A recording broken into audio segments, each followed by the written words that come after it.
Hello my dear students, कैसे हैं आप लोग। आपका अपना मिस्टर सर। जैसे कि आपको पता है कि मेरे ऑनलाइन यूट्यूब चैनल्स में जो ऑनलाइन क्लास हो रहा है उसमें क्लास 11th का इलास्टिसिटी का चैप्टर्स के बारे में डिस्कस हुआ था।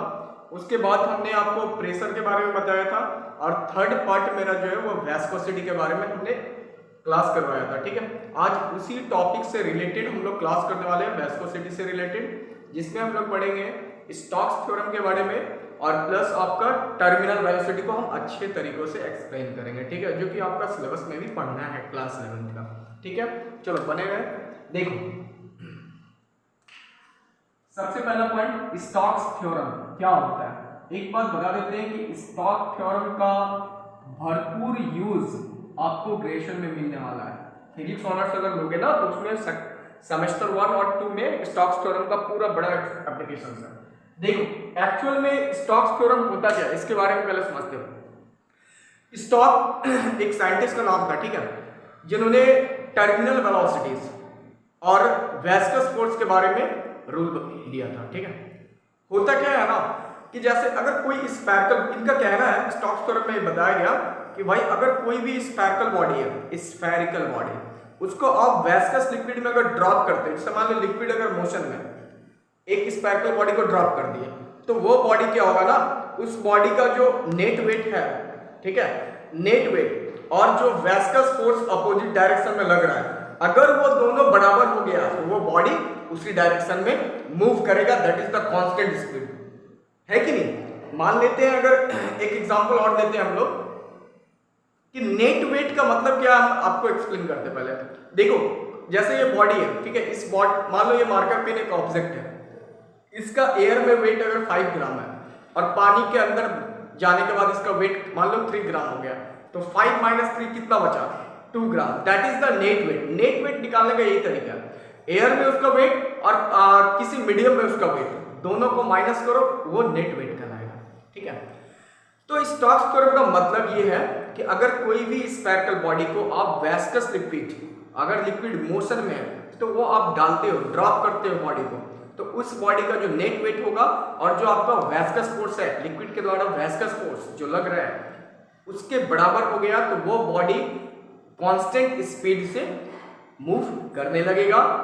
तो उसी कांस्टेंट स्पीड को नाम दिया गया टर्मिनल वेलोसिटी। ठीक है, लेकिन जब तक उस बॉडी का नेट वेट और विस्कस फोर्स दोनों बराबर नहीं होगा, तब तक वो बॉडी कांस्टेंट स्पीड से मूव नहीं कर पाएगा। देखो, इसमें लिखेंगे कि दिस लॉ स्टेट्स दैट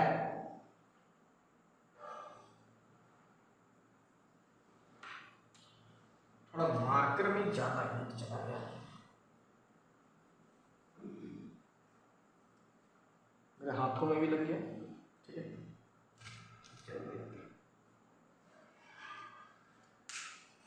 ये देखो, this law states that when the spherical body drop inside a viscous liquid, then the net weight of a body is equal to viscous force। अब देखो यहां पर, so the viscous force given as, उसका value क्या होता है viscous force का, 6 pi eta are भी। मतलब समझो बात को, एक्चुअल्स में होता क्या है, इस ऐप को बोलेंगे विस्कस फोर्स। डिटेल्स में बताएंगे। 6 पाई को बोला जाता है स्टोक कांस्टेंट वैल्यू, इसका फिक्स वैल्यू। ईटा को बोला जाता है कोफिशिएंट ऑफ विस्कोसिटी। ठीक है, आर क्या है, रेडियस, आर को बोलते हैं रेडियस ऑफ स्फेरिकल बॉडी या ऑब्जेक्ट। और ये जो v है ना, इसी को बोला जाता है terminal velocity. Terminal velocity clear हुआ? That is the Stokes theorem. ठीक है, यही होता है। स्टोक्स थ्योरम के द्वारा आपको एक विस्कस फोर्स का फार्मूला दिया जाता है 6 पाई ईटा आर भी। ठीक है, इसको हम लोग डिराइव करेंगे डायमेंशन मेथड से। पहले आप लोग नोट करो।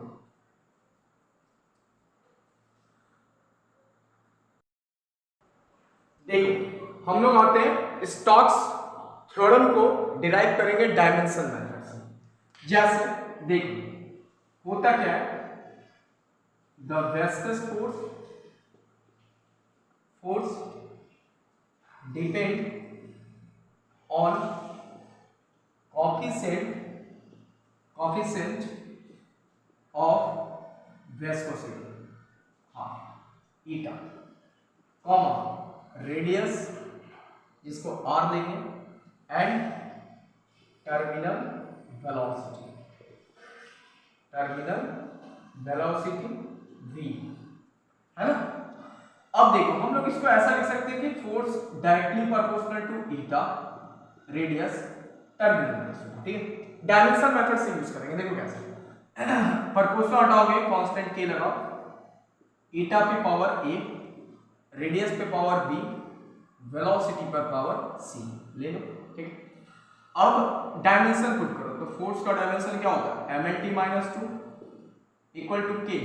ईटा का डायमेंशन याद है, इसके पहले वाले वीडियो में हमने आपको ईटा का कोएफिशिएंट ऑफ विस्कोसिटी का डायमेंशन निकाला था, आप वीडियो पर जाकर के देख सकते हैं। साइड में हम एक बार निकालते हैं, F equal to eta dv/dx a। तो ईटा का फॉर्मूला ले लेंगे F बटे dv/dx इंटू a।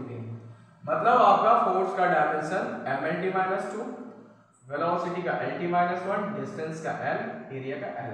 ये कैंसिल, तो आपका m l ऊपर गया -1, t - 1 ऊपर जाएगा -1, मतलब ये डायमेंशंस। ठीक है, तो हम लोग इसको डायमेंशन लिख देते हैं ml - 1 t - 1 पावर a।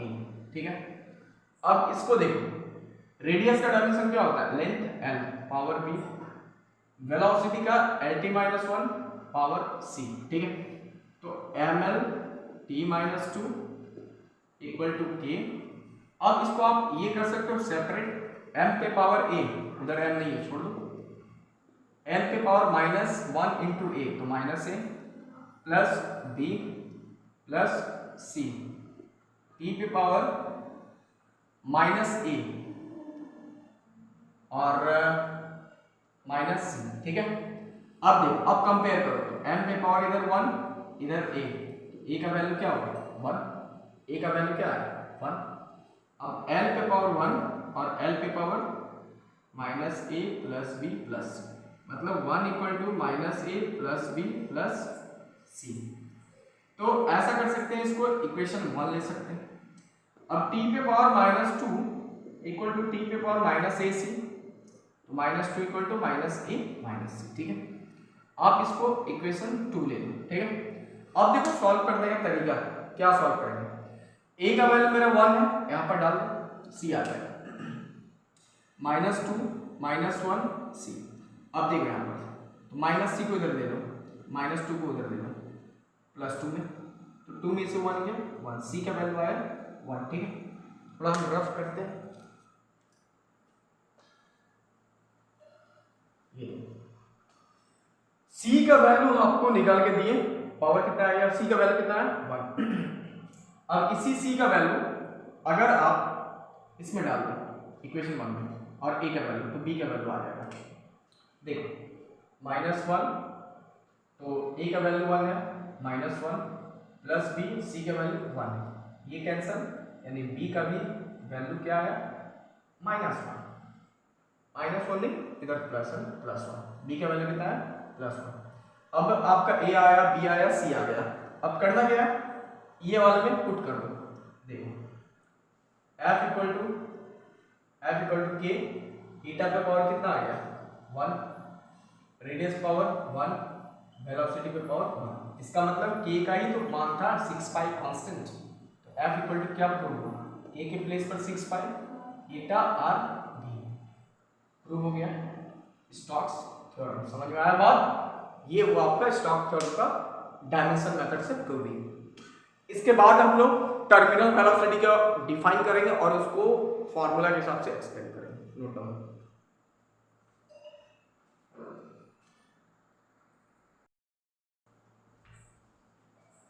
देखो अब हम लोग आते हैं टर्मिनल वेलोसिटी पर, और इसके बाद हमारा जो वेस्कोसिटी का क्लास है वो पूरी तरह से कंप्लीट हो जाएगा, और नेक्स्ट वाले में हम लोग आएंगे नए सीरीज से, ठीक है, जिसका नाम है, नए सीरीज का नाम है आपका फ्लूइड फ्लो के बारे में हम लोग समझेंगे। फिलहाल तो इस पर देखते हैं terminal velocity.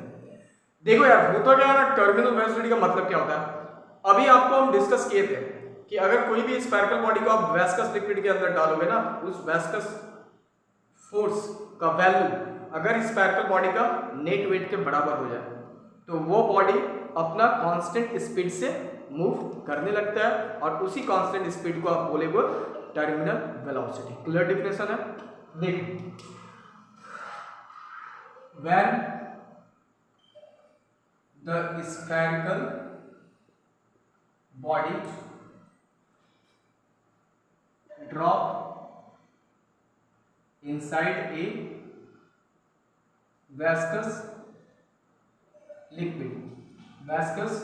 liquid, then the net weight of a body is equal to viscous force, so it move with constant speed, that is terminal velocity,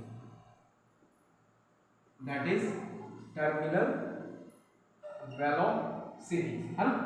देखो इसका आप डिराइव भी कर सकते हो, कैसे डेरिवेशन करेंगे ध्यान दो यहाँ पर। जैसे कि मान लेते हैं ये मेरा वेस्कस लिक्विड है, ठीक है, देख नदी की धारा ये डायरेक्शन में फ्लो कर रही है लेफ्ट टू राइट, मान लेते हैं ए से बी की ओर, ठीक है, ये आपका मोशन है लिक्विड का, तो जरूर इसके अपोजिट डायरेक्शन में एक वेस्कस फोर्स काम कर रहा होगा, तो ये मेरा वेस्कस फोर्स का डायरेक्शन है। अब इसी के अंदर में एक स्फेरिकल बॉडी को आपको ड्रॉप करना है जिसका रेडियस r है, तो इस बॉडी का जो वेट है W1 और पानी के अंदर W2, ठीक है।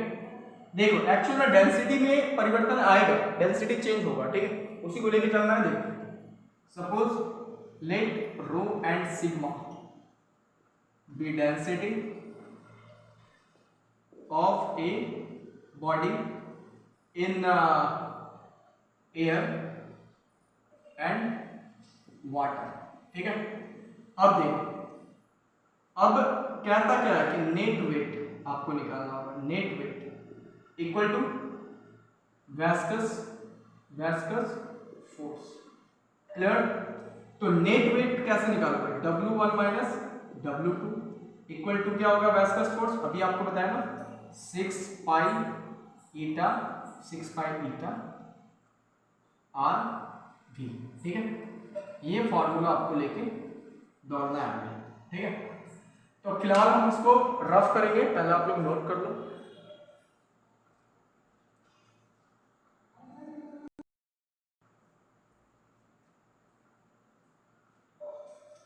देखो तो वेट निकालोगे तो वेट का फॉर्मूला क्या होता है, पहले हम लोग एयर के लिए लेंगे, मान लेते हैं ये एयर के लिए, ठीक है।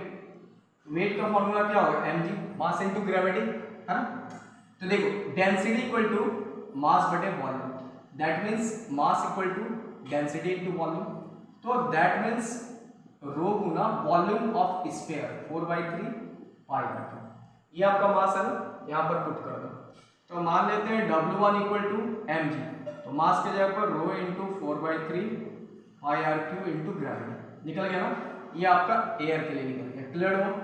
अब हमको लेना है वाटर में, ठीक है, वाटर में, तो W2 इक्वल टू mg, तो भैया मेरे फिर डेंसिटी चेंज होगा, अब सिग्मा ले लेंगे, सिग्मा इक्वल टू मास बटे वॉल्यूम, तो mass equal to sigma into volume यानी sigma into 4/3 pi r cube square का वॉल्यूम।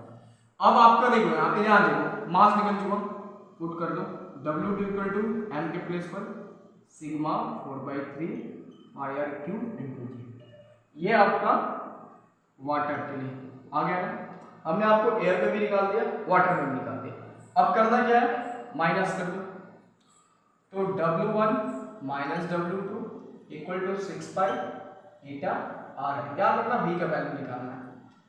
तो जब माइनस करोगे तो rho for 4/3 pi r cube g minus sigma 4/3 pi r cube g 6 pi eta r v. अब जो जो कॉमन आएगा वो आप ले लो, तो 4/3 पाई आर क्यूब जी और rho minus sigma equal to 6 pi eta r we.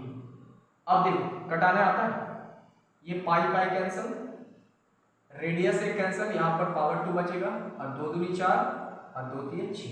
ठीक है, याद रखना देखो इधर 2 बचा है, नीचे 3 बचा है, ऊपर 3 को नीचे ले लो, कितना होगा 2/9 9 आर स्क्वायर जी और ईटा को नीचे ले लो, rho minus sigma equal to v. तो इसका मतलब टर्मिनल वेलोसिटी का फॉर्मूला आपके सामने है, 2/9 r square g by eta rho minus sigma. देखा डेरिवेशन कैसे हुआ, आपको समझ में आया। इसका मतलब आर क्या है, रेडियस, जी क्या है, ग्रेविटी, ईटा क्या है, वही मेरा पुराना दोस्त कोएफिशिएंट ऑफ विस्कोसिटी। क्लियर है ना। अब देखो अपने टर्मिनल वेलोसिटी को डिराइव भी किया आसान से, है ना। तो नेक्स्ट क्लास में हम लोग जब आएंगे ना, तो एक नया चैप्टर से एक नया टॉपिक्स को लेके आएंगे, फ्लूइड फ्लो, जिसमें आपको हम बहुत सारा न्यू टॉपिक्स बताएंगे। टर्मिनल वेलोसिटीज, स्ट्रीमलाइन, उसमें भी आएगा, टर्मिनल फ्लो, बहुत सारा टॉपिक्स आने वाला है। ठीक है, अब हमारा ऑनलाइन क्लास आपको रेगुलर मिलेगा। Thank you.